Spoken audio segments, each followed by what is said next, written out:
पावनाग्निपङ्कजम् ज्ञानयज्ञसूत्रमिन्दुशेखरम् कृपाकरम् नारदादियोगिवृन्दवन्दितम् दिगम्बरम् काशिकापुराधिनाथ कालभैरवम् भजे।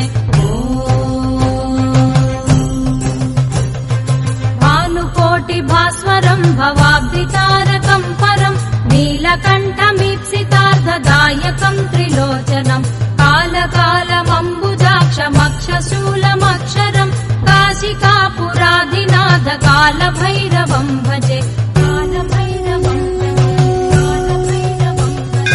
शूलटङ्कपाशदण्डपाणिमादि